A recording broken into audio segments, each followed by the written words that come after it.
Yes नमस्कार साथियों, मैं प्रभात वालिया आप सभी का स्वागत करता हूं। दोस्तों आज फंडामेंटल ऑफ कंप्यूटर की हम सीरीज स्टार्ट कर रहे हैं। जनरल एग्जाम में जहां भी फंडामेंटल ऑफ कंप्यूटर के क्वेश्चंस आएंगे वहां पर ये आप लोगों के लिए लाभदायक रहेगा। दोस्तों देखो, आज हम बात करेंगे फंडामेंटल ऑफ कंप्यूटर, यानी शुरुआत करेंगे कि हमें कंप्यूटर की आवश्यकता क्यों पड़ी।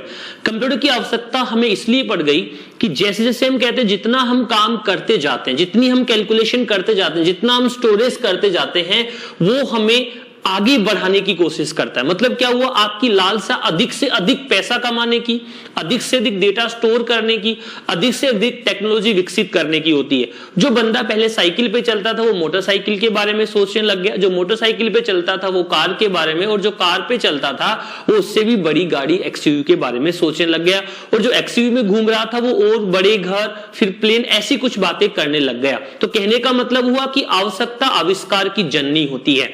ऐसे ही आपको जो जो चीजों की आवश्यकता पड़ी वैसे वैसे आपने अलग अलग प्रकार के आविष्कार कर लिए। जैसे आपको स्क्रीन पर दिख रहा है, आप इन डेस्कटॉप कंप्यूटर के बारे में इस सेक्शन में चर्चा करेंगे। साथ में हम देखेंगे कंप्यूटर की डेफिनेशन क्या होती है, कौन सी लैंग्वेज के वर्ड से कंप्यूटर बना है, कंप्यूटर में कौन कौन सी ऐसी विशेषता होती है, ऐसा क्या क्या होता है हमारी मशीन, हमारे कंप्यूटर में, जैसे हम उस कंप्यूटर का तरीके से इस्तेमाल करते हैं। दोस्तों आज के सेक्शन में हम सीखेंगे कि कैसे हमारा कंप्यूटर किसी डेटा को प्रोसेस करता है, कैसे एक डेटा इंफॉर्मेशन में चेंज होता है, या डेटा क्या होता है, या एक कंप्यूटर की परिभाषा क्या होती है। वहां से क्लास को शुरू करके ऐसे क्वेश्चंस की भी चर्चा करेंगे जो एग्जाम के लिए काफी अधिक लाभदायक होता है। यह हमारा फंडामेंटल सीरीज का पहला टॉपिक है, पहला अध्याय जिसके बारे में हमें चर्चाएं करनी है। तो समय व्यतीत ना करते हुए आज के सेक्शन की शुरुआत करते हैं। दोस्तों हमारी क्लास का मोड इंग्लिश मीडियम नहीं है, हिंदी मीडियम नहीं है, इंग्लिश मीडियम रहेगा। इंग्लिश मीडियम का मतलब यह रहेगा कि हम इंग्लिश में भी बात करेंगे, हम हिंदी में भी बात करेंगे, और उन सारे शब्दों को हम पिरोने की कोशिश करेंगे जो हमारे एग्जाम से संबंधित है। चलिए सेक्शन की शुरुआत करते हैं, और सबसे पहले हम इंट्रोडक्शन ऑफ कंप्यूटर में बात करते हैं कि हमारा जो कंप्यूटर है, हमारी जो मशीन है, उसमें किस प्रकार से काम होता है। टेक्निकली अगर हम बात करें कि उस मशीन में एक इनपुट का काम होता है, दूसरा काम प्रोसेस का होता है, और तीसरा काम किसका होता है, आउटपुट का होता है।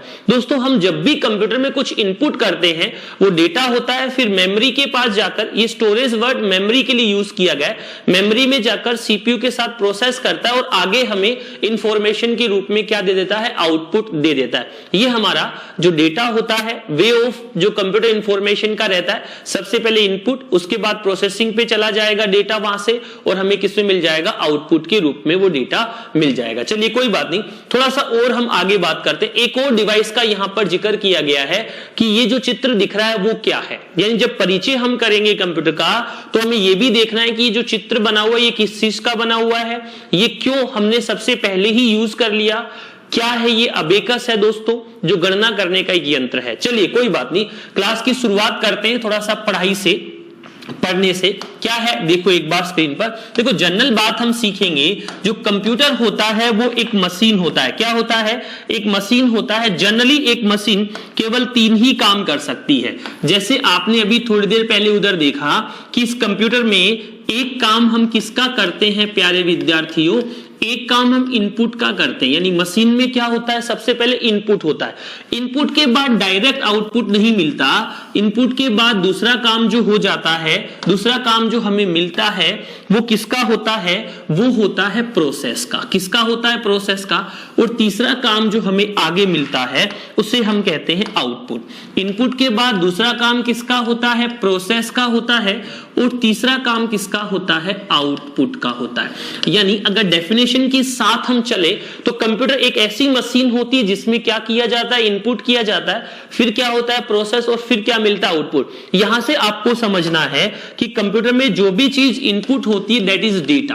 क्या इनपुट होता है, डेटा इनपुट होता है, डेटा पर प्रोसेस करता है, प्रोसेस का काम करने वाला जो डिवाइस होता है उसे हम क्या कहते हैं, सीपीयू कहते हैं, और हमें यहां पर इंफॉर्मेशन के रूप में क्या मिल जाता है, आउटपुट मिल जाता है।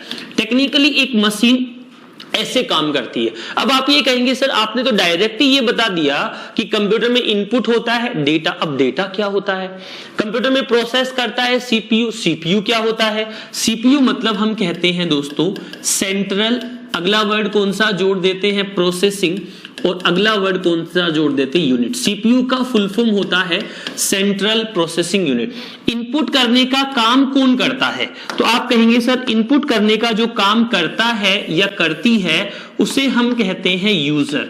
जो इनपुट का काम कर रहा है या इनपुट का काम कर रही है या जो आउटपुट ले रहा है या आउटपुट जिसे चाहिए उसे हम क्या कहेंगे कि वो क्या है, आपका यूजर है, उपयोग करता है। कुछ बातें यहां पर समझा रहा हूं, बता रहा हूं, यानी ये भी किसे चाहिए होता है, यूजर को, और ये भी किसे चाहिए होता है, यूजर को। ठीक है, ये बात तो हमें पता चली कि सर कंप्यूटर में इनपुट का काम यूजर करता है, प्रोसेस का काम सीपीयू करता है, और आउटपुट का काम किसी के द्वारा तो इस यूजर के पास पहुंच ही जाता है। अब मुझे कुछ बातें जाननी है। सबसे पहली बातें तो सर ये डेटा वर्ड आपने कैसे इस्तेमाल किया, इसका मतलब क्या होता है। दूसरा, इंफॉर्मेशन का मतलब क्या होता है जो आपने यहां पे इस्तेमाल किया। तीसरा, मुझे ये कहा कि कंप्यूटर प्रोसेस करता है, इस प्रोसेस का मतलब क्या होता है। दूसरा वर्ड ये बना कि सर कंप्यूटर में इनपुट होता कैसे है, इसका मतलब बताओ। दूसरा, इनपुट होता क्या है, इसका मतलब बताओ। तीसरा वर्ड बना कि हम सबसे पहले एक वर्ड लिख रहे थे कंप्यूटर। ये कंप्यूटर शब्द का अर्थ क्या है, इस कंप्यूटर शब्द का मीनिंग क्या है, ये बताओ। दोस्तों, जब भी हम कोई टॉपिक स्टार्ट करेंगे तो पहले हमें उसके बारे में विचार लेकर आने हैं। क्या क्या चीजें हमें उसमें सीखनी है, क्या क्या चीजें उसमें पढ़नी है, ये हमें पहले पता चल जाए, यानी ये हमें स्क्रीन पर दिख जाए कि हम कंप्यूटर में क्या पढ़ना चाह रहे हैं और क्या हमें पढ़ना है, तो आनंद आ जाएगा। सबसे पहले हमें सीखना है कि कंप्यूटर का अर्थ क्या है, फिर हमें सीखना है कि इनपुट कैसे होता है, फिर हमें सीखना है कि इनपुट क्या होता है। अगर आप इन चार बातों का मतलब जान जाएंगे तो सेक्शन में भी जान आ जाएगी, क्लास में भी अच्छा लगेगा। ये पहला सेक्शन हमारा है। चलिए यहां पे हम सीखना शुरू करते हैं। क्या सीखना शुरू करते हैं, क्या बताना शुरू करते हैं। देखो, हमने यहां पर सबसे पहले एक वर्ड लिखा जिसे हमने कहा कंप्यूटर। क्या वर्ड सीखने की कोशिश की हमने, सबसे पहले हमने सीखा कंप्यूटर। दोस्तों, आज के समय पर ऐसा कोई काम नहीं है जहां पर डायरेक्ट और इनडायरेक्ट कंप्यूटर का इस्तेमाल नहीं होता है। यानी शादी से लेकर तलाक तक, जन्म प्रमाण पत्र से लेकर मृत्यु प्रमाण पत्र तक बनाना, या मैं कहूं रिजल्ट देखने से लेकर आपका फॉर्म भरने तक, या मैं कहूं नकल करने के लिए भी हम लोग इसी का इस्तेमाल करते हैं। अभी रीट का एक एग्जाम लगा था, उस एग्जाम में लोगों ने नकल की, जी भर के नकल की। जी भर के नकल की मतलब ब्लूटूथ से नकल करने की कोशिश की। डिवाइस अलाउ नहीं किया, चप्पलों में जाना था, चप्पल में डिवाइस लेके चले गए, मतलब कोशिश करेंगे। ठीक है, तो ऐसा कंप्यूटर है, ऐसी मशीन है। दूसरी बात, आप कहोगे सर ये हमारे लिए कैसे उपयोगी है। दोस्तों, जन्म से पहले ये पता लगा लिया जाता है कि लड़का होगा कि लड़की होगी, इसमें कंप्यूटर का इस्तेमाल किया जाता है। आप दूर बैठे, घर बैठे इस क्लास का आनंद उठा रहे हैं, ये भी कंप्यूटर का ही उपयोग है। तो मेरा समझाना क्या है, हम आज के समय पर ऐसी मशीन का इस्तेमाल कर रहे हैं, ऐसे डिवाइसेस का इस्तेमाल कर रहे हैं जहां घर बैठे आप आसानी से कोई भी काम कर सकते हैं। यहां पर मैं आपको जो समझा रहा हूं वो कह रहा हूं कि कंप्यूटर केवल गणना करने के उद्देश्य से बनाई गई मशीन नहीं है। कंप्यूटर का इस समय व्यापक उपयोग है, बहुत ज्यादा उपयोग किया जा रहा है। किन किन क्षेत्र में कंप्यूटर का उपयोग कर रहे हैं, कैसे कैसे इस मशीन का हम लोग इस्तेमाल कर रहे हैं, चर्चाएं हम करेंगे दोस्तों बड़े अच्छे तरीके से, बहुत समझदारी वाले तरीके से। आप स्क्रीन पर देखते रहिए, बातचीत करते रहिए। देखो, कंप्यूटर जो शब्द है, कौन सा शब्द है, कंप्यूटर। ये कंप्यूटर शब्द दो शब्दों से बना है। पहला शब्द कौन सा है, जिसे हम कहते हैं कंप्यूट। पहला शब्द कौन सा है, जिसे हम क्या कहते हैं, कंप्यूट। यानी कंप्यूटर कंप्यूट शब्द से बना है। अब एक और शब्द से कंप्यूटर बना है, उस शब्द को हम कहते हैं दोस्तों कंप्यूटर। कंप्यूटर दो शब्दों से बना है, पहले शब्द को हम कहते हैं कंप्यूट। तो कंप्यूट शब्द आपका कौन सी भाषा का शब्द है, ये पहला सवाल पूछा जाता है। तो आप कहेंगे कि सर ये कंप्यूट शब्द अंग्रेजी भाषा का शब्द है। दूसरा शब्द है कंप्यूटर, ये कौन सी भाषा का शब्द है, तो आप कहेंगे सर ये आपका लैटिन भाषा का शब्द है, लैटिन भाषा का शब्द है। साथ के साथ अगर कहें कि सर इन दोनों का अर्थ क्या होता है, तो इन दोनों का अर्थ होता है गणना करना। क्या करना, गणना करना। यानी कंप्यूटर एक मशीन है, तो इसका इस्तेमाल किसके लिए किया गया, तो आप कहेंगे सर इसका इस्तेमाल, इसका उद्देश्य क्या था? कैलकुलेशन करना था, गणना करना था। ठीक है, क्या आज के समय पर इस मशीन का यही उद्देश्य है क्या? नहीं। इसका इस समय क्या उद्देश्य है? इसका उद्देश्य है, एक तो है कम्युनिकेशन। कम्युनिकेशन का मतलब है हम इस मशीन से क्या करते हैं? संचार करते हैं। क्या करते हैं? संचार। देखो, पहले तो केवल इस मशीन का उद्देश्य था कैलकुलेशन करना। आज के समय पर इस मशीन से हम क्या करते हैं? संचार करते हैं, कम्युनिकेशन करते हैं। दूसरा, हम कहें आज के समय पर सबसे बड़ा आविष्कार है इसका इंटरनेट। क्या आविष्कार है इस मशीन का? आज के समय पर इस कंप्यूटर का सबसे ज्यादा उपयोग किसके लिए किया जाता है? तो आप कहेंगे सर, एक तो कम्युनिकेशन यानी संचार के लिए किया जाता है, दूसरा हम कहते हैं इंटरनेट के लिए किया जाता है। मेरी दादी कहती थी मुझे कि बेटा पहले त्रेता युग था, फिर द्वापर युग, फिर कलयुग चल गया। अब दोस्तों, आज के समय पर मैं दादी को कहता हूं कि अब कलयुग नहीं रहा दादी, अब क्या रहा है? अब क्या आ गया? अब आ गया कंप्यूटर एज। इसे हम किसका युग कहते हैं? इसे कहते हैं कंप्यूटर युग। क्यों कहते हैं? क्योंकि इस समय किसका प्रचलन ज्यादा बढ़ गया? इस समय हम कम्युनिकेशन और इंटरनेट का यानी संचार और नेटवर्किंग का ज्यादा स्कोप बढ़ गया। तो पहले हम कंप्यूटर का उपयोग केवल गणना करने के लिए करते थे, यानी हमारी मशीन केवल कैलकुलेशन का काम करने वाली थी। अब वो मशीन कैलकुलेशन का काम ना करके संचार का भी काम करती है। बहुत सारे ऐसे सेक्टर है जहां पर कंप्यूटर का प्रत्यक्ष और अप्रत्यक्ष रूप से इस्तेमाल होता है। आप जब जिस नोट्स को पढ़ रहे हो, आप जिस अखबार को पढ़ रहे हो, इस प्रिंट आउट को देखकर आप पढ़ाई कर रहे हो, वो सब कंप्यूटर की वजह से ही बना। अब हाथ से लिखा हुआ कुछ भी नहीं है। पहले दोस्तों हम कैसे क्या कहते थे? पहले हम कैसे कहते थे? कबूतर। क्या कहते थे? कैसे कहते थे? कबूतर। अब ये चेंज हो गया, कै का मतलब क्या बन गया? अब बन गया कंप्यूटर। अब जिसको कंप्यूटर का ज्ञान नहीं है उस व्यक्ति को अनपढ़ व्यक्ति कहा जाता है। यानी एक और भाषा में कहूं, आज के समय पर अनपढ़ व्यक्ति की परिभाषा क्या है? अनपढ़ व्यक्ति की परिभाषा क्या है? जो किसे नहीं जानता? किसे नहीं जानता? कंप्यूटर नहीं जानता। जो कंप्यूटर नहीं जाता नहीं, कंप्यूटर क्या नहीं करता? जानता नहीं। कंप्यूटर का जानकार जो नहीं होता है उसे हम अनपढ़ व्यक्ति की संज्ञा देते हैं। ये तो जनरल बात कर रहे हैं। अब ये बताओ गुरुजी, जो अभी तक आपने लिखा उसका सवाल कैसे आएगा? चलिए कोई बात नहीं, इसके बारे में भी चर्चा करते हैं। पहला प्रश्न आज के दिन का, कंप्यूट कौन सी भाषा का शब्द है? कंप्यूट कौन सी भाषा का शब्द है? ऑप्शन ए दिया मिलेगा आपको, लैटिन भाषा। ऑप्शन बी दिया मिलेगा, ग्रीक भाषा। ऑप्शन सी दिया मिलेगा, अंग्रेजी भाषा। ऑप्शन डी दिया मिलेगा, हिंदी भाषा। अब आप बिल्कुल भी कंफ्यूजन में नहीं आना, सीधा सीधा कहेंगे कि कंप्यूटर, या मैं कहूं कंप्यूट शब्द कौन सी भाषा का है? इंग्लिश भाषा का है। ये बात आप याद रख लेंगे, बात समझ लेंगे तो आपको दिक्कत आनी बंद हो जाएगी। आप सीधा सीधा इस चीज को पढ़ लेंगे, सीधा सीधा इसका जवाब दे देंगे। चलिए, कंप्यूट कौन सी भाषा का शब्द है? तो आप कहेंगे अंग्रेजी भाषा का शब्द है। अब दोस्तों, इस कंप्यूट शब्द का अर्थ क्या होता है?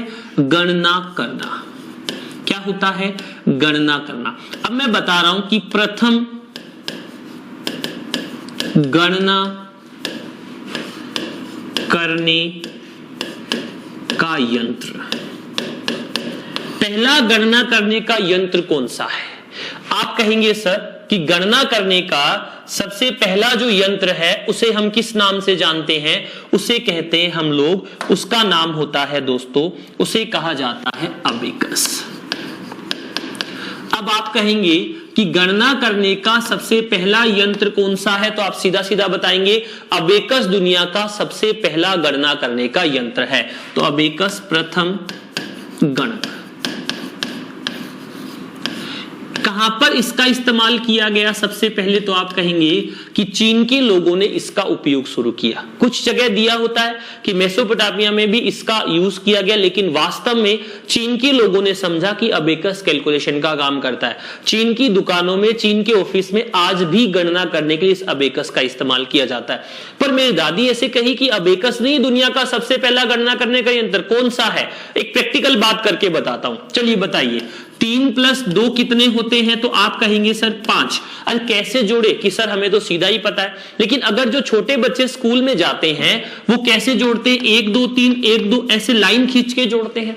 बड़े बच्चे जो घर में होते हैं वो कैसे जोड़ते हैं? वो इस हाथ से जोड़ते हैं, 1 2 3 1 2 ऐसे 5। तो बताओ दुनिया का सबसे पहला गणना करने का यंत्र क्या हुआ? अरे ये हाथ यंत्र नहीं होता है प्यारे विद्यार्थियों।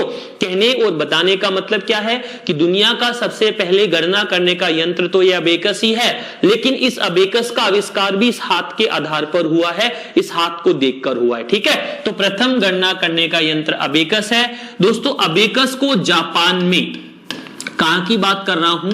अबेकस को जापान में अबेकस नहीं कहा जाता, अबेकस को जापान में सारोबान कहा जाता है। अबेकस को जापानी लोग क्या कहा जाता है? सारोबान के नाम से जानते हैं। एक और बात बताओ कि अबेकस दुनिया का सबसे पहला गणना करने का यंत्र है। आगे पढ़ेंगे हिस्ट्री ऑफ कंप्यूटर में एक और डिवाइस नाम है। कई बार यह सवाल पूछ लेते, प्रथम मैकेनिकल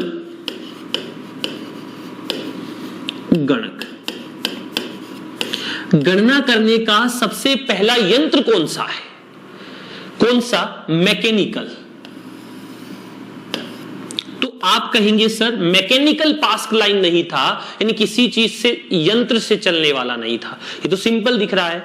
तो पहला गणक या गणक की जगह पर कई बार ऐसे दिया होता है कैलकुलेटर।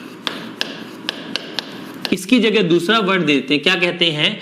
कैलकुलेटर कहते हैं। तो कैलकुलेटर कौन सा था? तो आप कहेंगे पास्क लाइन। दुनिया का सबसे पहला गणना करने का यंत्र कौन सा था? तो आप कहेंगे अबेकस। और सबसे पहला यांत्रिक यानी मैकेनिकल कैलकुलेटर कौन सा था? तो आप क्या कहेंगे? पास्क लाइन। याद रह जाएगी बात। अच्छा, अगर कहें कि इस पास्क लाइन का आविष्कार किसने किया, तो आविष्कार करने वाले वैज्ञानिक का नाम था ब्लेज पास्कल।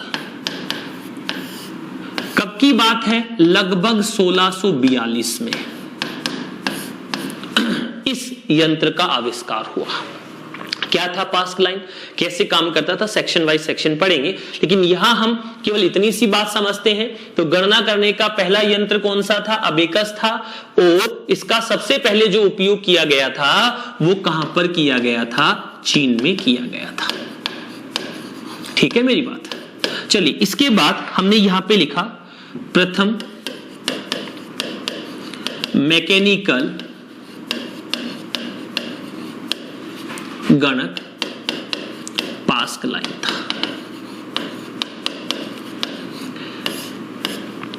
आपने किसी किताब में जरूर पढ़ा होगा, क्या?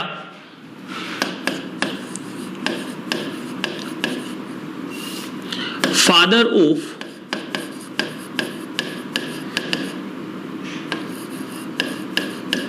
Modern computer science. आपने किसी किताब में जरूर पढ़ा होगा father of modern computer science, Charles Babbage,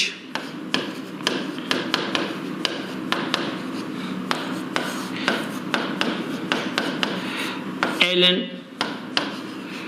Turing,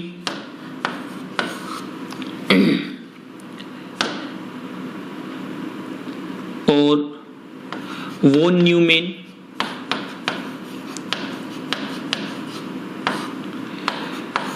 और साथ में दे दिया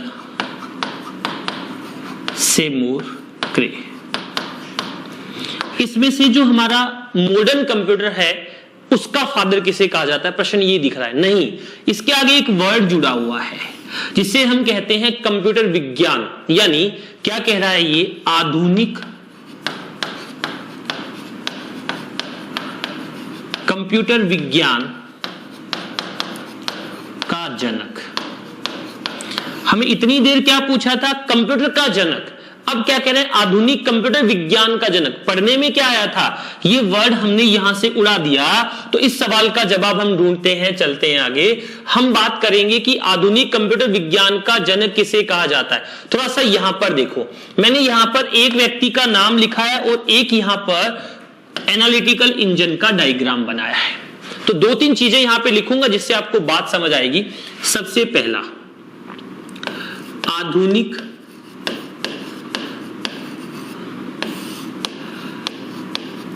कंप्यूटर का जनक,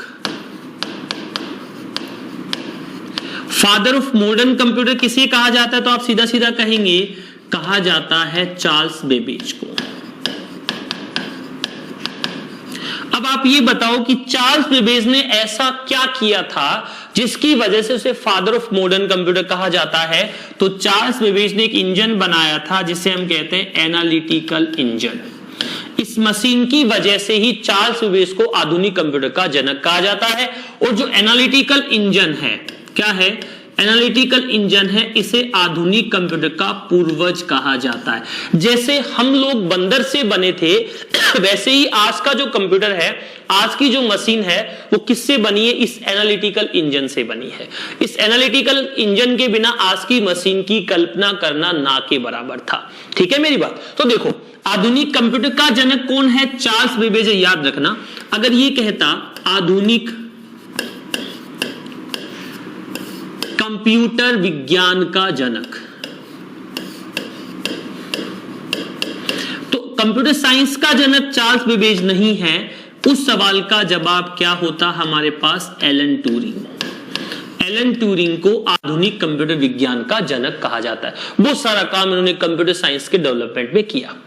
उसके बाद थोड़ा सा संरचना का जनक, जो हमारे कंप्यूटर की संरचना है जिसका हम आज इस्तेमाल कर रहे हैं, उसे बनाने का श्रेय किसे जाता है?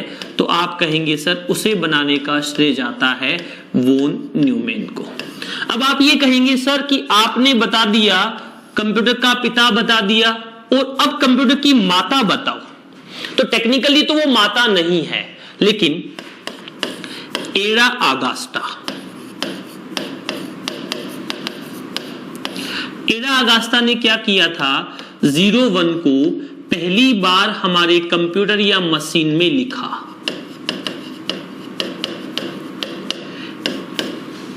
इसे क्या कहा जाता है? प्रथम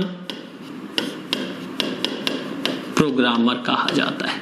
दुनिया की सबसे पहली प्रोग्रामर कौन थी, या कंप्यूटर की माता मान लो कौन थी? तो आप कहेंगे एडा अगस्ता को यह कहा जाता है। अब एक और बात, सुपर कंप्यूटर का जनक,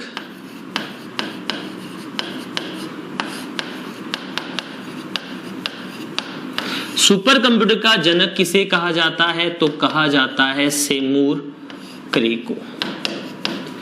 अब दूसरा, भारतीय सुपर कंप्यूटर का जनक, father of Indian super computer किसे कहा जाता है? तो इसका नाम आ जाएगा विजय पी भाटकर। इसे भारतीय सुपर कंप्यूटर का जनक कहा जाता है। दुनिया का सबसे पहला सुपर कंप्यूटर कौन सा था? यह भी आगे हम जिक्र करेंगे, यहां थोड़ी सी बात करते हैं। CDC 6600। भारत का सुपर कंप्यूटर कौन सा था? तो आप कहेंगे परम 8000। ये सीडेक द्वारा बनाया गया था। ये अमेरिका के जो लोग थे, सेमूर क्रे, इन लोगों ने मिलकर बनाया। इसके बाद क्रे सीरीज के भी कंप्यूटर बने। यहां पर हमने देखा आधुनिक कंप्यूटर का जनक, कंप्यूटर विज्ञान का जनक, संरचना का जनक, माता, यह कंप्यूटर की पहली प्रोग्रामर हम जनरली एडा अगस्ता का नाम लेते हैं। Father of super computer Semur क्रे का नाम लेते हैं। फादर ऑफ भारतीय सुपर कंप्यूटर हम उसमें नाम लेते हैं विजय पी भाटकर। अब देखो, अगर आपसे पूछे कि चार्ल्स बेबेज ने ऐसा क्या कर दिया था जिसकी वजह से उसे फादर ऑफ कंप्यूटर कहा जाता है, तो आप कहेंगे सर उन्होंने एनालिटिकल इंजन एक ऐसी मशीन का आविष्कार किया था जिस पर आधुनिक कंप्यूटर वर्क कर रहा है, अभी भी काम कर रहा है, तो उसे हम कहते हैं आधुनिक कंप्यूटर का पूर्वज। ठीक है, थोड़ा सा और देखते हैं, थोड़ी बातचीत और करते हैं, क्या बात करेंगे, क्या समझेंगे। देखो एक बार वापस हम जिक्र करते हैं। अब मैंने यहां बताया कि आज के समय पर हम इस्तेमाल कर रहे हैं, क्या इस्तेमाल कर रहे हैं, मोबाइल। मोबाइल का जनक, आगे देखेंगे इन चीजों को, जैसे हिस्ट्री आएगी कहीं पर, तो मोबाइल का जनक किसे कहा जाता है, तो मोबाइल का जनक कहा जाता है मार्टिन कूपर को। मोबाइल का जनक तो हम कहें तो फिर आप ये कह दो सर कि हम तो टेलीफोन का आविष्कार भी करते हैं। फादर ऑफ टेलीफोन तो कहेंगे सर उसका नाम है ग्राहम बेल। सर ये तो हमने छठी क्लास की साइंस में पढ़ा था। अरे भाई अभी हमारा जो सिलेबस है, हमारे सिलेबस का लेवल है 9 to 12 तक की किताबों को आप अच्छे से सीख लो, आपका कंप्यूटर कहीं नहीं अटकेगा। राजस्थान में एक कंप्यूटर का एग्जाम यूनिवर्सल होता है, फंडामेंटल ऑफ कंप्यूटर का, वो होता है RSCIT का। सर मैं तो RSCIT पढ़ाता हूं, लेकिन फिर भी हमें उसको अच्छे से सीखना है। वहीं से सवाल आता है, एग्जामिनर के अंदर एक ऐसी ताकत होती है जो 4 ऑप्शन देता है, उन 4 में से एक सही होता है और 4 में से एक सही आपसे ना करवा के गलत पे भी टिक लगवा लेता है। ये एग्जामिनर की मेहनत, एग्जामिनर की शक्ति होती है। ठीक है, चलिए कोई बात नहीं। टेलीफोन मोबाइल का जनक आ गया। अब एक बात और कर लेते, इंटरनेट का जनक, फादर ऑफ इंटरनेट किसे कहा जाता है, तो आप कहेंगे सर फादर ऑफ इंटरनेट कहा जाता है विंटन सर्फ को। एक और बात जिसके बाद हम आगे बढ़ जाएंगे, प्रति वर्ष 2 दिसंबर को कंप्यूटर साक्षरता दिवस मनाया जाता है। प्रति वर्ष 2 दिसंबर को क्या बनाया जाता है, कंप्यूटर साक्षरता दिवस मनाया जाता है। चलिए अब आगे बढ़ते हैं, बात करते हैं हम कंप्यूटर की परिभाषा की, कंप्यूटर या मशीन के बारे में बात करते हैं। ये तो मैंने आपको जनरल बात बताई, जब भी मैंने क्लास शुरू की थी तो मैंने आपको क्या कहा था कि इनपुट होता है, कुछ डेटा होता है, इस शब्द का अर्थ क्या होता है, इनके बारे में थोड़ा बहुत हम जानने की कोशिश करते हैं, वहीं तक हम चल रहे हैं। तो आज हम क्या जान रहे हैं, क्या सीख रहे हैं, देखो अगली स्लाइड पर चलता हूं, अगली लाइन पर बात करता हूं किसके बारे में, कि हमारी जो मशीन होती है वो मशीन केवल कितने काम करती है, 3 काम करती है। 3 काम करेगी, तो बताओ पहला काम किसका कर रही थी मशीन, इनपुट का। दूसरा काम किसका कर रही थी, प्रोसेस का। तीसरा काम किसका कर रही है, इनपुट आया, प्रोसेस आया, या अगला वर्ड क्या आएगा, आउटपुट। अब मुझे बताओ कि इनपुट का काम होता किसके द्वारा है, कौन करता है इनपुट का काम, तो आप कहेंगे सर जो इनपुट का काम करता है उन्हें एक संज्ञा देते हैं, उनका एक नाम होता है। जो प्रोसेस का काम करता है उसका भी एक नाम होता है, जो हमें आउटपुट देता है उसका भी एक नाम होता है। तो जो हम इनपुट करते हैं उन सभी चीजों को हम किस नाम से जानते हैं, आप कहेंगे सर उन चीजों को हम क्या कहते हैं, उन चीजों को हम कहते हैं इनपुट डिवाइस। अच्छा, प्रोसेस का काम किसके द्वारा किया जाता है, सीपीयू के द्वारा, और आउटपुट किसके द्वारा मिलेगा, हमें आउटपुट डिवाइसेस से मिल जाएगा। यहां से हमने ये चीज क्लियर की कि इनपुट का काम इनपुट डिवाइस करेंगे, प्रोसेस का काम सीपीयू करेगा, और आउटपुट डिवाइस हमें क्या देंगे, आउटपुट देंगे। इतनी सी बात हम समझ रहे हैं। यहां पर इस जगह पर नीचे की ओर बैठा होगा एक ऐसा व्यक्ति जो किसका काम करेगा, इनपुट का काम करेगा। इधर एक व्यक्ति बैठा होगा जिसे क्या मिलेगा, आउटपुट मिलेगा। वास्तव में दोस्तों मशीन या कंप्यूटर जो है वो किसके लिए काम कर रहा होता है, यूजर के लिए ही काम कर रहा होता है। तो एक शब्द का अर्थ तो यहां से निकल गया कि कंप्यूटर एक इलेक्ट्रॉनिक मशीन होता है, इसमें इनपुट डिवाइस से इनपुट किया जाता है, फिर वो हमें प्रोसेस करके देता है और फिर क्या मिल जाता है, हमें आउटपुट मिल जाता है। कई बार पूछ लेते हैं कि प्रोसेस साइकिल क्या होता है, कि डेटा इनपुट साइकिल कैसे काम करता है, डेटा साइकिल कैसे काम करता है, तो आप सीधा सीधा कहेंगे कि डेटा साइकिल में पहला काम किसका होता है, इनपुट का होता है। दूसरा काम किसका होता है, प्रोसेस का होता है, और तीसरा काम किसका हो जाता है, आउटपुट का। तो नंबर 1 पे ये काम, नंबर 2 पर ये काम, नंबर 3 पे काम। इस प्रकार से हमें रिजल्ट मिलता है।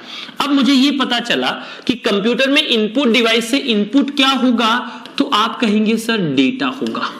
प्रोसेस करके आउटपुट मिलेगा, तो वो क्या मिलेगा, इंफॉर्मेशन मिलेगा।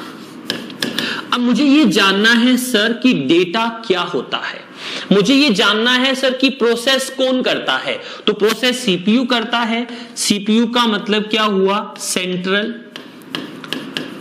Processing unit. अच्छा, ऐसे ही आउटपुट का काम हम आउटपुट डिवाइस से करते हैं। कौन कौन से आउटपुट डिवाइस का हम जिक्र करें तो कह सकते हैं सर, एक कीबोर्ड होता है, इनपुट का काम करता है, मॉनिटर होता है, आउटपुट का काम करता है। जनरल एग्जाम में यही पूछ लिया जाता है कि स्टैंडर्ड इनपुट डिवाइस कौन सा होता है, तो आप कहेंगे sir standard input device keyboard होता है। स्टैंडर्ड आउटपुट डिवाइस की बात करेंगे तो मॉनिटर होगा। सीपीयू के अंदर एक माइक्रोचिप लगी होती है। सीपीयू के अंदर क्या लगा होता है, एक माइक्रोचिप लगी होती है। माइक्रोचिप का मतलब होता है सीपीयू के साथ क्या जुड़ा होता है दोस्तों, माइक्रो प्रोसेसर जुड़ा होता है। वास्तव में हमारे कंप्यूटर में प्रोसेस करने का जो काम करता है वो कौन करता है, माइक्रो प्रोसेसर ही करता है। यानी माइक्रो प्रोसेसर के बिना हमारे कंप्यूटर की कल्पना नाम मात्र है, हम उसका समझ ही नहीं सकते कि कौन काम कर रहा है। अलग अलग बिट के माइक्रो प्रोसेसर आते हैं, 8, 16, 32, 64, 128। तो 64 वाला तेज चलेगा 32 वाले के कंपेरिजन में, और 32 वाले से 64 वाला तेज, और 64 वाले से 128 वाला तेज। बताने का मतलब माइक्रो प्रोसेसर जितना बड़ा बिट यूज करेगा उतना ही अच्छा होगा। क्या होता है, सेक्शन बाय सेक्शन हम बात करेंगे। यहां देखो, यहां से मैंने कुछ चीजें क्लियर की कि कंप्यूटर एक इलेक्ट्रॉनिक मशीन होता है। डेफिनेशन लिखेंगे अभी। इसमें इनपुट डिवाइस से इनपुट करते हैं, सीपीयू से प्रोसेस होती है, और आउटपुट डिवाइस से हमें क्या मिल जाता है, आउटपुट मिल जाता है। यहां तो कुछ चीजें क्लियर हुई, लेकिन मेरे सामने 2 शब्द आ गए। पहला शब्द तो क्या आया, पहला शब्द तो यह आया कि सर डेटा क्या होता है। पहला शब्द तो आया डेटा क्या होता है। डेटा का मतलब होता है आंकड़े। क्या होते हैं, आंकड़े। डेटा एक प्रकार का क्या होता है दोस्तों, रॉ मटेरियल होता है, बिना अर्थ वाली चीजें होती है जो कंप्यूटर में प्रोसेस के लिए इनपुट की जाती है। क्या होता है डेटा, क्या होती है बिना अर्थ वाली सूचनाएं, बताओ सर। मैंने जैसे कहा कि 5 और 3 कितने होते हैं, सब लोग बताओ, जोर से बोलो, आवाज आनी चाहिए, समझने चाहिए। 5 और 3 कितने होते हैं, 8 होते हैं सर। अरे भाई ये 5 और 3 क्या है, डेटा है। इस पर प्रोसेस होगी तब वो अर्थपूर्ण बनेगा। इस पर क्या होगी, प्रोसेस होगी तब वो अर्थपूर्ण बनेगा, समझने वाला बनेगा। तो बताओ 5 और 3 कितने होते हैं, 8। अरे भाई यहां पर प्लस का चिन्ह लगा होगा तब 8 होंगे, माइनस का चिन्ह होगा तो 2 होंगे, गुणा का चिन्ह होगा तो 15 होंगे, डिवाइड का चिन्ह होगा तो 1 पॉइंट कुछ आंसर आएगा। अब मैं यहां पर आपको क्या समझा रहा हूं, क्या मैंने यहां पर यह कहा कि प्लस करना है, क्या मैंने यहां कहा कि माइनस करना है। तो दोस्तों जो इनपुट का काम आपने किया था उस पर यह वाला वर्क होता है प्रोसेस का, और ये वाला काम होता है आउटपुट का, और ये वाला काम होता है डेटा का। और दोस्तों हर एक ऑर्गेनाइजेशन में डेटा वेल डिफाइन होना चाहिए। वैसे तो डेटा की परिभाषा नहीं है, लेकिन डेटा क्या हो, डिफाइंड डेटा होना चाहिए। और डिफाइंड डेटा को हम किस नाम से जानते हैं, इंफॉर्मेशन के नाम से जानते हैं। जिसे मैंने कहा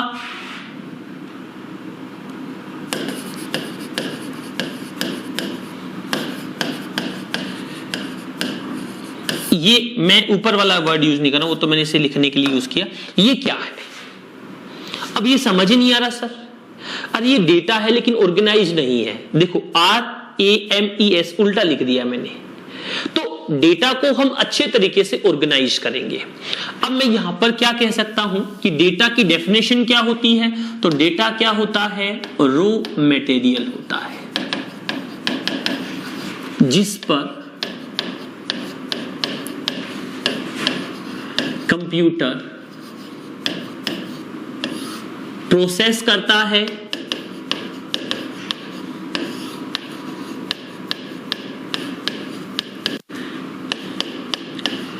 बिना अर्थ वाला होता है। बिना अर्थ वाला मतलब डेटा आपका क्या होता है, मीनिंगलेस होता है। अच्छा, डेटा को सीपीयू से प्रोसेस करके इंफॉर्मेशन में बदला जाता है।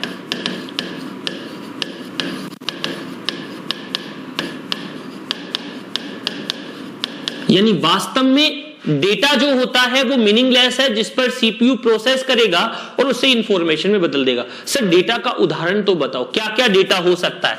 भाई मैंने लिखा अमित, अमित एक डेटा है। मैं लिखा 24 एक डेटा है। मैं लिखा प्लस एक डेटा है। मैंने यहां पर फोटो बनाई, ये भी एक डेटा है। तो जो भी कंप्यूटर में इनपुट हो उस पर कंप्यूटर प्रोसेस करे उसे हम डेटा के नाम से जानते हैं। क्या चीज हमारे कंप्यूटर में इनपुट हो सकती है? तो आप कहेंगे सर हमारे कंप्यूटर में जो इनपुट होता है उसमें एक तो आता है किसी का नाम, क्या आता है साथ में? नंबर आता है। क्या आता है साथ में? सिंबल्स आते हैं। क्या आता है साथ में? इमेज आती है। क्या आता है साथ में? ऑडियो आता है। क्या आता है साथ में? वीडियो आता है। एक और वर्ड इस्तेमाल कर रहा हूं, ग्राफिक्स। वैसे तो हम इमेज को ग्राफिक्स के नाम से ही जानते हैं। ये सभी के सभी आपके किसके एग्जाम्पल हैं? ये सभी के सभी आपके डेटा के एग्जाम्पल हैं। यानी इन सभी को कंप्यूटर में हम इनपुट करते हैं। ये जो एक नाम दिखा है इसे हम किस नाम से जानते हैं? टेक्स्ट के नाम से जानते हैं। यानी कंप्यूटर में हम किसी का नाम इनपुट करते हैं, कोई नंबर इनपुट करते हैं, कोई सिंबल इनपुट करते हैं, वो डेटा होता है।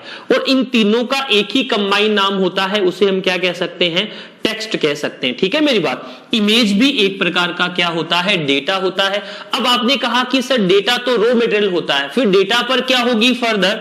आपने जैसे ही डेटा क्या किया, इनपुट किया, उस डेटा पर आगे क्या करनी पड़ेगी? हमारे कंप्यूटर को करनी पड़ेगी प्रोसेस। प्रोसेस करने के लिए किसका इस्तेमाल करता है? सीपीयू का। टेक्निकली यहां पर डेटा कुछ देर के लिए मेमोरी में भी जाता है। उस मेमोरी के लिए हम यहां पे इस्तेमाल करते हैं वर्ड रैम का। यानी जब डेटा प्रोसेस होगा तो उसे कहां पर आना कंपलसरी होता है? रैम पर आना कंपलसरी होता है। रैम का कंसेप्ट भी हम क्लास वाइज पढ़ेंगे। यहां पर हमें क्या मिलेगा? फिर आउटपुट मिलेगा। और वो जो आउटपुट होगा ना, वो आपका क्या होगा? इंफॉर्मेशन होगा, सूचना होगी। अच्छा, अब अगर आपसे पूछे कि इंफॉर्मेशन क्या होती है, दूसरे नंबर पे शब्द पूछे कि इंफॉर्मेशन क्या होती है, इंफॉर्मेशन वर्ड का मतलब क्या होता है, तो आप कहेंगे सर इंफॉर्मेशन अगर हिंदी में कहें तो सूचना। अगर मैं कहूं मीनिंगफुल डेटा,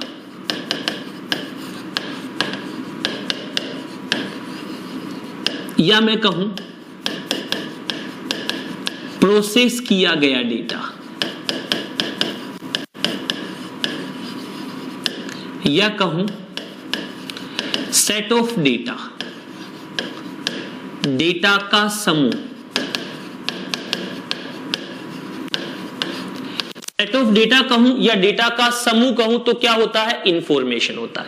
और वास्तव में डेटा से ज्यादा रोल किसका होता है? इंफॉर्मेशन का होता है। सूचना एक इंफॉर्मेशन सिस्टम का सबसे महत्वपूर्ण भाग होता है। तो सूचना एक सूचना तंत्र का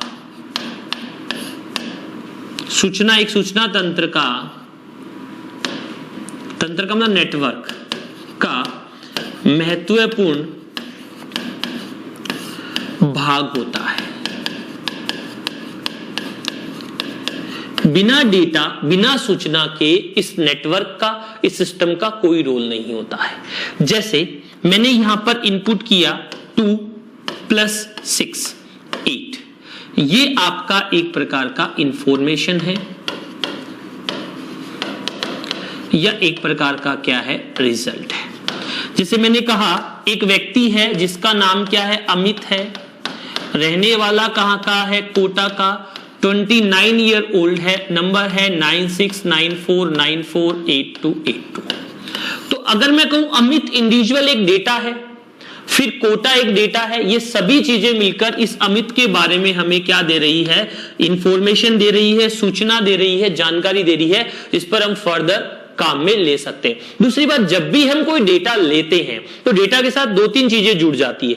एक तो ये डेटा हमेशा यही रहेगा, इस डेटा पर फ्यूचर में हमें क्या कोई अपडेट करनी पड़ेगी या हमें डेटा कलेक्ट तो करना पड़ेगा, डेटा इकट्ठा तो करना पड़ेगा। आपको मैं बोलूंगा आपका नाम बताओ, आपने नाम बताया, नंबर बताई, एड्रेस बताया, क्वालिफिकेशन बताई, तो आज आप 12th कर चुके हैं, आज आप BCA कर चुके हैं, आज BCom कर चुके हैं, तो कल उस क्वालिफिकेशन में इंप्रूवमेंट आएगा। तो डेटा को हमें समय समय पर क्या करना पड़ता है, अपडेट करना होता है। डेटा में समय समय पर हमें क्या करना होगा दोस्तों, बदलाव करना होगा उस डेटा को काम में लेने के लिए, डेटा को उपयोग में लेने के लिए। ठीक है मेरी बात। तो डेटा इंफॉर्मेशन के बाद एक और वर्ड हमारे दिमाग में आता है, वो कौन सा है देखो एक बार। डेटा इंफॉर्मेशन के बाद एक और वर्ड दिमाग में आता है जिसे हम कहते हैं कि सर एक वर्ड और है जिसे हम कहते हैं प्रोग्राम। यानी टेक्निकली अगर मैं आपको समझाऊं तो मेरे पास एक वर्ड होता है डेटा, डेटा के बाद दूसरा वर्ड हो जाता है जिसे हम कहते हैं इंफॉर्मेशन, तीसरा वर्ड हो जाता है जिसे हम कहते हैं इंस्ट्रक्शन। इस ऊपर वाले को थोड़ा सा अलग कर देता हूं। तीसरा वर्ड हो जाता है जिसे हम कहते हैं इंस्ट्रक्शन।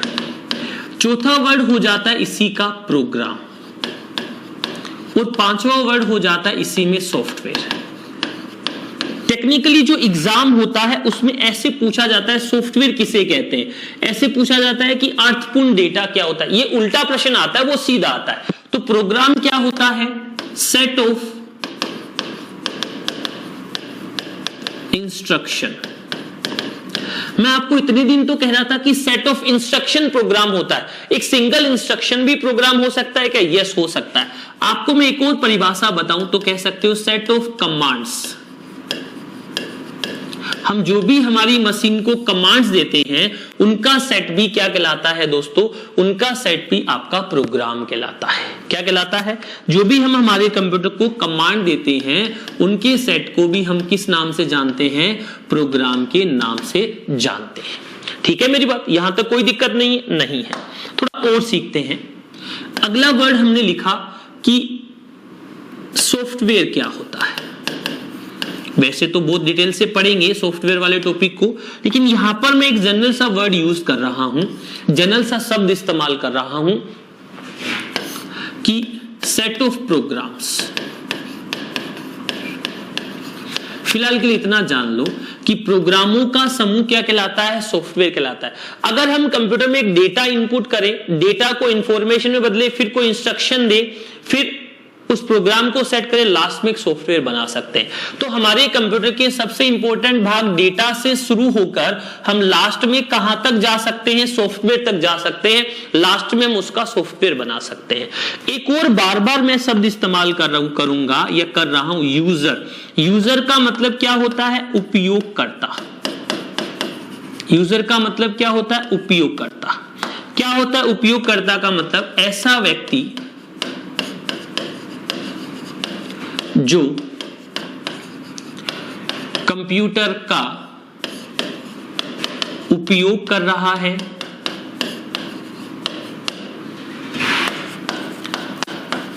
तथा कंप्यूटर तकनीकी का सबसे कम जानकार है। जो कंप्यूटर तकनीकी के बारे में सबसे कम जानता है, सबसे कम नॉलेज होता है, उसे हम कहते हैं उपयोगकर्ता। अच्छा, उपयोगकर्ता के आगे एंड यूजर लगा लो, अंतिम उपयोगकर्ता कर लो। अब वो जो कंप्यूटर निर्देश देगा उसी पर काम करेगा, अलग से अपनी मर्जी से कंप्यूटर का कोई भी काम वो व्यक्ति नहीं कर पाएगा। ठीक है मेरी बात। चलिए यहां पर हम थोड़ा सा और डिस्कशन करते हैं, सेक्शन बढ़िया हो जाएगा। परिभाषा, किसकी बात कर रहे हैं, कंप्यूटर की परिभाषा मतलब डेफिनेशन क्या होगी, स्क्रीन पर देखो। एक लाइन हमने जोड़ी, कंप्यूटर एक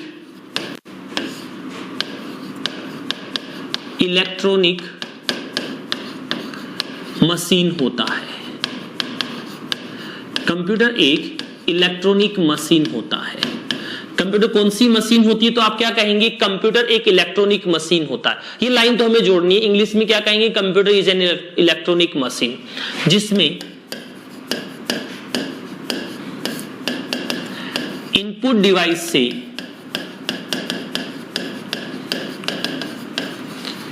डेटा इनपुट किया जाता है।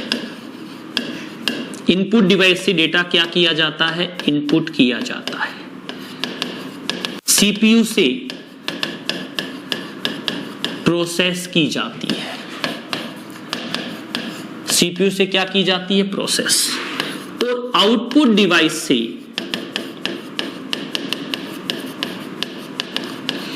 आउटपुट प्राप्त होता है। आउटपुट डिवाइस से क्या प्राप्त होता है? आउटपुट प्राप्त होता है। ये कंप्यूटर की सिंपल सी डेफिनेशन है, सिंपल सी परिभाषा है। अब यहां से मैं बताऊं, कंप्यूटर एक मशीन होने के नाते वही काम करता है जो उसके मन में आता है। मानव की मर्जी से ही काम करेगा, खुद से कुछ नहीं कर पाएगा। यानी मशीन में सोचने समझने की शक्ति बिल्कुल भी नहीं होती। आईक्यू लेवल 0 होता है। तेज गति से कार्य करना, अलग अलग क्षेत्र में कार्य करना, कभी न थकना, ऐसे सारे फीचर्स इस कंप्यूटर के होते हैं। फीचर के बारे में बात करेंगे, लेकिन एक क्वेश्चन के साथ आज के सेक्शन को एंड करता हूं। कल हम और इसके बारे में, यानी अगली क्लास में हम और बातचीत करेंगे। तो एक प्रश्न सिंपल सा लिख रहा हूं। पहला कथन नंबर पहला, आजकल जनरल एग्जाम में ऐसे सवाल आते हैं। एटीएम के पिन 4 कैरेक्टर के होते हैं। एटीएम के पिन 4 कैरेक्टर के होते हैं, आपको बताने हैं। दूसरा कथन क्या कह रहा है? कथन नंबर 2, कंप्यूटर कभी कभी नाराज हो जाता है। कंप्यूटर कभी कभी अपने से क्या हो जाता है? एंग्री हो जाता है, गुस्सा हो जाता है, रूठ जाता है। तो कार्य करने की गति को कम कर देता है। कंप्यूटर कभी कभी क्या हो जाता है? नाराज हो जाता है, तो कार्य करने की गति को कम करता है। ऑप्शन ए पहला कथन सही है। ऑप्शन बी दूसरा सही है। ऑप्शन सी दोनों सही है। ऑप्शन डी दोनों गलत है। आप कमेंट करके बताएंगे कि इनमें से कौन सा सही है, कौन सा गलत है। आप कहेंगे सर कि पहला सही है, 4 कैरेक्टर के होते हैं। कैरेक्टर का मतलब क्या होता है? अक्षर होता है। बल्कि क्या एटीएम की पिन 4 अक्षर के होते हैं, एबीसीडी में होते हैं कि नहीं? किसके होते हैं? अंकों के होते हैं। अंकों को क्या बोलते हैं? डिजिट। तो पहला क्या हो गया? गलत। पहला स्टेटमेंट गलत है। कंप्यूटर कभी कभी नाराज हो जाता है। नाराज होने का मतलब हुआ कि वो हमारे काम को रुस्वा होके बैठ जाता है, मैं नहीं करूंगा, ऐसा नहीं करता है। मशीन में क्या प्रॉब्लम आती है? कोई वायरस आ गया, कोई इफेक्ट हो गया, तब वो काम करना बंद करता है, वरना हमसे नाराज नहीं होता है। इसमें आईक्यू लेवल नहीं होता। यानी पहला भी गलत है, दूसरा भी गलत है। इसका मतलब दोनों के दोनों क्या है? गलत है। एक भी इसमें सही नहीं है। आज हमने सेक्शन शुरू किया, थोड़ी बहुत बातचीत की। अब देखो यहां पर जो हम कंप्यूटर का नाम देखते हैं, उस नाम का एक फुल फॉर्म बनता है। क्या बनता है? उस नाम का एक फुल फॉर्म बनता है सी फॉर कैलकुलेशन। कैलकुलेशन का अर्थ क्या होता है? गणना होता है। ठीक है। O for operative. ऑपरेटिव का मतलब क्या होता है? क्रियाशील होता है। कभी भी कंप्यूटर काम करता है। कई बार पूछते तो नहीं है, लेकिन जिक्र हमें करना है कि C4 क्या होता है? कैलकुलेशन। O4 क्या होता है? ऑपरेटिव यानी क्रियाशील। M फॉर मशीन, यांत्रिकी, मैकेनिकल जिसे बोलते हैं। P4 processing. U4 useful. T4 थेसर्स। यानी इसमें बहुत सारे शब्दकोश होते हैं। एक जैसे शब्द, समान अर्थ वाले शब्द हम थेसर्स कहते हैं। किसी भी शब्द का आपको अर्थ चाहिए तो थेसर्स में मिल जाएगा। ई फॉर एक्सटेंसिव मतलब विस्तृत है। इस कंप्यूटर का उपयोग पहले हम कैलकुलेशन के लिए करते थे, फिर हमने धीरे धीरे इसका व्यापार विज्ञान में यूज करना शुरू कर दिया। आज ऐसा कोई क्षेत्र नहीं है जहां पर यह कंप्यूटर काम नहीं आ रहा है। इसका उपयोग एक से अधिक मशीन लगाकर और ज्यादा किया जा सकता है। आर फॉर रिसर्च यानी इसके द्वारा अनुसंधान या शोध भी किए जा सकते हैं। तो आज हमने कंप्यूटर के परिचय में कंप्यूटर की परिभाषा देखी। थोड़ा बहुत हम देखेंगे कि कंप्यूटर जो काम कर रहा है उसमें किस प्रकार से होता है। तो आप कहेंगे डेटा जो लाइफ साइकिल होता है उसमें किस प्रकार से हमारा काम होता है, वो आप स्क्रीन पर देख लो। आप डेटा को शुरू करेंगे तो डेटा क्रिएशन होगा, फिर डेटा पर प्रोसेसिंग होगी, फिर डेटा एनालिसिस होगा, फिर डेटा प्रिवेंशन होगा, फिर डेटा एक्सेस होगा, फिर रिज्यूम डेटा हमारा रुक जाएगा, खत्म हो जाएगा। अगर रिजल्ट मिल गया ठीक है, पर वापस डेटा क्रिएशन पे चलता रहेगा। यानी डेटा एक लगातार चलने वाली प्रोसेस की तरह काम करता है। ठीक है मेरी बात। एक छोटा सा प्रश्न और सेक्शन खत्म करने के लिए, डेटा का उदाहरण है। एक नंबर पे